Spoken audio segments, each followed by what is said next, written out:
नमस्कार, मैं हूं प्रवीण गौतम। दोस्तों, एक तरफ विपक्षी नेता कहते हैं, इंडिया गठबंधन के नेता कहते हैं कि 2024 लोकसभा चुनाव का परिणाम पीएम मोदी के अहंकार की हार है। और अब पीएम मोदी के अहंकार को लेकर आरएसएस प्रमुख मोहन भागवत ने भी खरी खरी सुना दी है। उन्होंने पीएम मोदी का नाम तो नहीं लिया, लेकिन मायने यही निकलते हैं। साथ ही चुनाव प्रचार में जिस तरह की भाषा का इस्तेमाल किया गया, उसे लेकर भी आरएसएस प्रमुख मोहन भागवत ने खरी खरी सुनाई है। क्या कहा मोहन भागवत ने और क्यों कहा, इसकी पूरी कहानी भी आपको बताएंगे। पहले ये हेडलाइन आप देखिए, ये दैनिक भास्कर की हेडलाइन देखिए। आरएसएस चीफ भागवत बोले, काम करें अहंकार न पालें, चुनाव में मुकाबला जरूरी लेकिन ये झूठ पर आधारित ना हो। ये भाषण का सार है मोहन भागवत के कि काम करें अहंकार न पालें। तो कहीं ना कहीं मोहन भागवत भी ये मानते हैं कि पीएम मोदी अहंकार में है, शायद इसीलिए चुनाव प्रचार में खराब भाषा का इस्तेमाल किया और उसे लेकर भी मोहन भागवत ने खरी खरी सुनाई है। क्या कहते हैं मोहन भागवत? यूथ कांग्रेस के प्रेसिडेंट श्रीनिवास बीवी ने यह वीडियो शेयर किया है और लिखा है कि शुक्र है कि यह खरी खरी मोहन भागवत ने सुनाई, नहीं तो सुबह सुबह ईडी को नया टास्क मिल जाता। क्या कहते हैं मोहन भागवत इस भाषण में, जरा सुनिए। ऐसे से देश कैसे चलेगा भाई? आखिर सबको देश ही चलाना है ना। दो पक्ष है, विरोधी पक्ष कहते हैं, मैं प्रतिपक्ष कहता हूं। वो विरोधी नहीं है, उसको विरोधी मानना भी नहीं चाहिए। वो प्रतिपक्ष है, वो एक पहलू उजागर कर रहा है, उसका भी विचार होना चाहिए।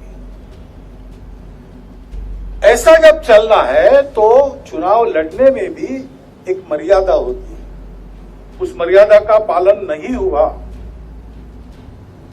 क्योंकि उसका पालन होना इसलिए आवश्यक है कि हमारे देश के सामने चुनौतियां समाप्त नहीं होगी। तो मोहन भागवत कहते हैं कि प्रतिपक्ष यानी विपक्ष के लिए चुनाव में मर्यादा का पालन नहीं हुआ, क्योंकि पीएम मोदी ने कई ऐसे बयान दिए, चाहे वो मुस्लिम आरक्षण को लेकर बयान हो, मुजरा वाला बयान हो, भैंस वाला बयान हो, कांग्रेस मैनिफेस्टो को लेकर बयान हो, सोनिया गांधी के लिए जिस तरह की भाषा का इस्तेमाल किया वो मामला हो।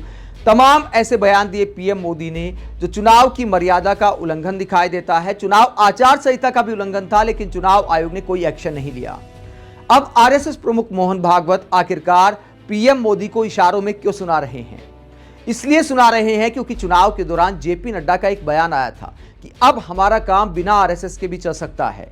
अब बीजेपी का संगठन इतना मजबूत हो गया है कि अब हम बिना आरएसएस के भी काम चला लेते हैं। तो ये जेपी नड्डा का जो बयान था, लगता है कि मोहन भागवत ने उसको दिल पर ले लिया कि आज देखिए हमें ही बीजेपी वाले आंख दिखा रहे हैं कि देखिए आपके बिना भी काम चल सकता है। शायद इसीलिए मोहन भागवत ने बीजेपी और मोदी सरकार को सुनाई है कि विपक्ष का भी सम्मान करे, उनके विचार को भी सुना जाए, और यही लोकतंत्र की खासियत होती है।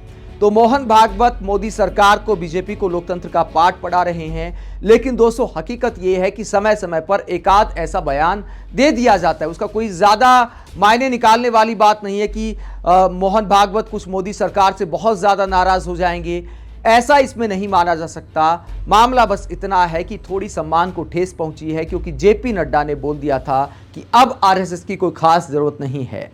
आप मोहन भागवत के ऐसे बयान को लेकर क्या सोचते हैं? कमेंट बॉक्स में अपनी राय जरूर दें। अगर आप हमारी पत्रकारिता को पसंद करते हैं तो थैंक्स के ऑप्शन का इस्तेमाल करें, वीडियो को लाइक करें, चैनल को सब्सक्राइब करें। नमस्कार।